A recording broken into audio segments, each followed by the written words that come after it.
Technical controls are broken up into two sections: internal technical controls and external technical controls.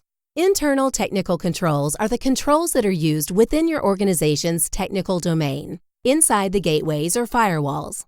Internal technical controls include things such as firewalls, intrusion prevention systems, antivirus software, and mobile device management. The internal technical controls assessment is divided into two areas: Network Architecture Overview, a thorough review of the technologies and practices employed by the organization to protect information resources and assets. Vulnerability Scanning.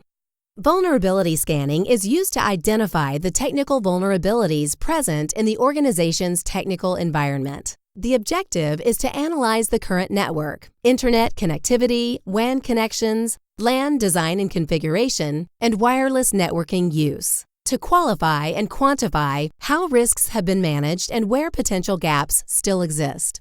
The purpose of the vulnerability scanning exercise is to identify and quantify the technical vulnerabilities in the organization's internal network architecture. A secondary purpose of this vulnerability scanning exercise is to follow a repeatable process that the organization can use in their future vulnerability management efforts. External technical controls are technical in nature and are used to protect outside access to your organization's technical domain, outside the gateways or firewalls. External technical controls consist of search engine indexes, social media, DNS, port scanning, and vulnerability scanning.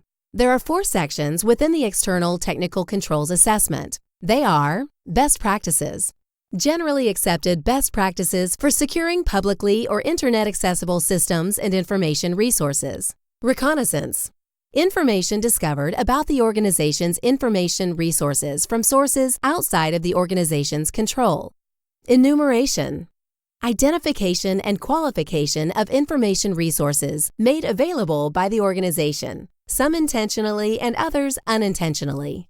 Vulnerabilities, armed with information from enumeration, technical vulnerabilities are identified in the organization's information resources. The primary objective of the external technical controls assessment exercise is to identify vulnerabilities that pose a significant risk of unauthorized information disclosure, alteration, and/or destruction through the organization's publicly accessible information resources.